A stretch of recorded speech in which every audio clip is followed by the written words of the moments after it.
I would just say when you grow up in a community that's so, I would say Hartford, once you're in and people get to know you and you have your circle of family and friends, it is a very warm place. I know outsiders sometimes come in and say, oh, well, Connecticut, the people are sort of cold. And I don't find that to be the case at all. I meet new people, you know, people who are transplanted in, people who have been here for their whole lives that I just never met.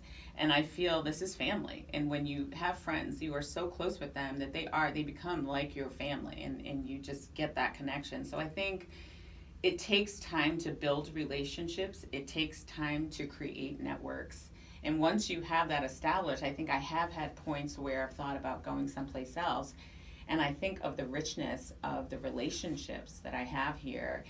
It's not easy to go somewhere else and just build that and have success easily, especially once you have your children and they're connected here in different ways as well. So I would say it's more of the people in the community and the family and the connections that keeps me here, as well as there's something to do here all the time. And so when people say, oh, there's nothing in Hartford, you know, what is there to do? I could be busy, and there are nights where I have 3 things that I'm trying to get to because I want to, you know, I have FOMO, right? So I want to get to all those events. I'll go and spend 40 minutes here and 30 minutes there and 40 minutes here just so that I can experience all that this community offers. So when people say there's not much to do here, I say they're living under a rock, and they really should get out and get connected to all the great things there are to do. I'm glad you said it so I didn't have to. There you go. There's a ton every night there's something going on. We're starting to see more and more. We just had Mayor Bronin on last week. We have an event coming up with him next week. He'll talk about the state of the city. There's more people here after 5 o'clock. Absolutely. After work hours. There's more people coming in from the suburbs. There's more people living down here, not just downtown, but in our neighborhoods as well. Right. One of the reasons why people choose to live in Hartford is the vibrancy of the city. There's diversity in the city as well. And Kimberly, I want to just talk to you, being that you said you came from New Jersey, so you've been here. But what's kind of been your impression of Hartford so far, and kind of give us your perspective from your personal lens, and also from your business side of your work with Amistad as well. Sure thing. Well, I have to confide or disclose, we're kind of a blended family in our house. So I am a Jersey girl, but my husband is from Connecticut. So as Andrea had said, it kind of pulls you back in. And I think he would echo a lot of what Andrea shared as far as it being a warm place, a good place to grow up. And he still has family in this area. So our decision to return, for him, it wasn't a hard one because he has a love for the Hartford area. Now, as far as, I want to talk to you a little bit about, as far as your role in the community, and I know we wanted to originally have you both come in February as part of Black History Month. We're all so busy. I think it was on us, probably not you guys. You guys were great. We were the problem on that one. But just looking back, kind of at in February, and not that it's just 1 month of celebrations or 1 month of recognition, but how do you leverage the conversations that maybe do take place in the month of February for Black History Month, and leverage that and create more awareness in this community over the course of the rest of the year? How does that work? I'll ask you both that question, because I think it's important that we recognize that it's not just 1 month, it's every month. But how do we take that awareness and build that for the rest of the year and beyond? One of the great things about the Amistad Center is it's not just art, even though we're in the Wadsworth, which is a phenomenal arts institution, and we ourselves possess quite a good number of art pieces. The Amistad Center also has a charge to create community conversation and provide community space to have just the kind of conversations you're alluding to. So during Black History Month, during Women's History Month, and throughout the year, we're looking for programming and ways to bring the community together and continue that dialogue 12 months out of the year. So let's talk about some of the programming and events that you do have. I know you talked about Juneteenth, and the Amistad Center for Art and Culture, we're discussing that today, and some of the cultural assets that we try to highlight on the show every so often. But let's talk a little bit about some of your programs, things that kind of bring this community together, not only bringing people together, but also maybe creating a sense of awareness on certain issues and whatnot. What do you have coming up? Anything that you want to tell our audience about that we should maybe engage with, and the business, kind of engaging the business community as well? Sure. So, yeah, I'll step back a little bit to Black History Month and sort of the connection to the community. So, we did some really cool things. So, we hosted a couple of conversations around the 1619 Project, the articles that were written in the New York Times. And we had a really nice community conversation about a few of those articles. So that was really interesting and very engaging for the community, and showed us that there is this desire to have the conversation and really dive into it and figure out how we bring ourselves together more closely. We also hosted Comcast. They had their Black Employee Network, Ben, they call them, come to the Wadsworth for the day and be in our gallery space at the Amistad Center. And they had different events during the course of the day. And then in the evening, Comcast and Smithsonian collaborated and brought a movie called Black in Space. And it sort of talked about the evolution of people of color in the space program and sort of how that evolved and what it looked like. Very, very interesting. And I didn't stay till the end, but I hear there was a very engaging post-movie conversation that I know Kimberly participated in. And so I think that's our opportunity, is to be a convener, a place where we can come and have these types of conversations and help sort of work through questions and work through issues and work through things in the space of art and collaboration and community. It's really a great opportunity. But what we have coming up is even more exciting. So I've been mentioning Juneteenth because it is a really fun time for us, and we are gearing up. It is a year-long time frame that we plan this event because it is such a large event. So the first thing that will happen is our Juneteenth Family Day celebration, which will happen on Saturday, June 13th. And that's all-day programming from 10 to 5 at the museum. And we collaborate with the Wadsworth Athenaeum, as well as other nonprofits who are in the arts and culture space. We try to make that a day where we have an opportunity to come together, all of us, and figure out great programming for our community. So we're in the process of building out that programming now. That will be followed by our Juneteenth Gala. And so that this year will happen on Juneteenth, June 19th, which is so exciting. So this is the party that kicks off the summer. And it starts, you can get VIP tickets, and the party for you starts at 7, for our VIP start at 7, or you can buy general gala tickets, and it starts at 8 o'clock and goes until midnight. We have live music, a live band playing all kind of dance, fun music, and then we have a DJ out in Gengras Court, which for those who know the Wadsworth, it's an open air court, so you're literally dancing under the stars. And it is so much fun, and we have Southern-inspired food because we try to think about what Juneteenth symbolizes for us, and we have culturally meaningful programming that happens as part of the event. It's a secret, so the committee that's working on it haven't even told us yet. So we're excited to hear in the next couple of weeks what the big plan is for Juneteenth. So those are two of the big events coming up, and we are going to, as part of both of those events, be doing a rededication of the Amistad Center on the Freedom Trail. So we look forward to doing that rededication during both of those events. So we are hoping that we get a lot of support and everyone comes out and enjoys the event. So those are just a few things that are coming up. The one other thing that I want to give a heads up on is we do a program through the Greater Hartford Arts Council called SNAP. And this is a photography apprentice program. And applications will go out soon for high school students to be able to apply to this program. And it's a 6-week apprenticeship program. Students are paid a stipend every week to participate, and they work with a master photographer, and her name is Kim Weston. And we've worked with her. This is the second time we're working with her. She's fabulous. If anyone gets a chance to take a look at the exhibit, it's in the Motley Studio.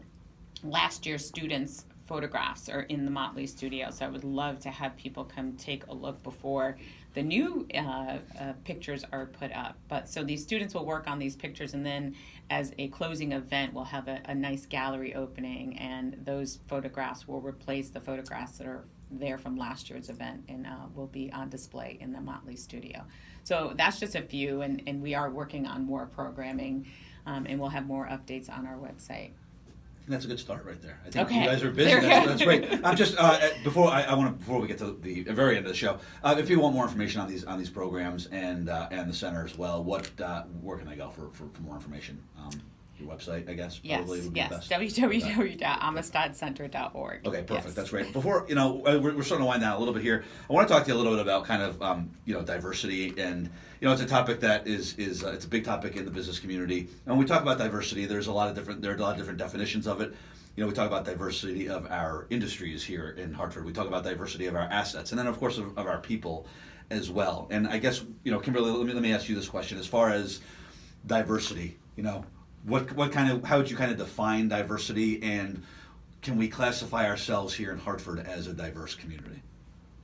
I'm finding it to be an incredibly diverse community. There's people of all races, ethnicities, shades, creeds. It's an amazingly diverse community. We see a lot of that coming through our gallery. We'd like to, of course, increase the numbers of folks that come and visit and can appreciate the diverse body of work that we have in our collection. But certainly, I think the audience is there in Hartford, incredibly diverse. When you talk about and try to draw more people to the center, and I think that will help open up and facilitate conversations and whatnot. But if somebody comes to visit you, great activity for individuals, families, whatnot. But what are you hoping they take with them after they leave the center? We talked about the Black History Month. We're in Women's History Month now, and again, there are ways that they highlight some of the work being done here. But it's not just one month. We all know that. So when people come to the center, what do you hope that they take with them, and what kind of conversations do you hope to have maybe down the road? Just some increased awareness, whether it's students coming through as part of a class trip or adults coming through, retirees coming through in the middle of the afternoon. The Wadsworth itself has a very diverse collection, but to see it kind of brought together in the Amistad Center space in our galleries is really unique. All of our walls contain works by African American artists. Right now we have an exhibit that's actually opening this evening, Black art curated by a local African American curator called Freedom and Fragility, and some very thought-provoking pieces of art up on the wall right now. So we'd invite the greater Hartford area to come out and take a look at that. On June 4th, we're going to be holding a gallery talk with the curator to kind of discuss some of the themes in that exhibit. That's exciting. There's a lot going on, and I want to make sure that people, again, this is great awareness. It's a cultural gem that we have here, and people really should take advantage and come visit you guys. You're listening to Pulse of the Region, brought to you by the Metro Hartford Alliance, sponsored by Oak Hill, empowering people with disabilities. And we're talking with Andrea Hawkins and Kimberly Kersey from the Amistad Center for Arts and Culture. We're starting to wind down a little bit here, but what are some of the challenges that we face as a community? I think museums are a tremendous, they're tremendous assets, and definitely ways, again, to open up discussions, to create awareness about issues, and to really make to provoke people's thoughts going forward. And both of your roles and the role of the center as well. Challenges and opportunities. What can we do? Because we're always looking to make Hartford as diverse as possible. Diversity is a positive.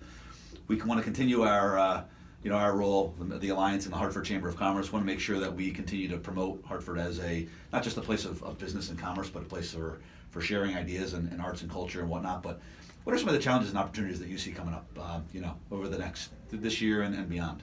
Yeah. So I'll certainly start, because as board, we're always thinking about this, right?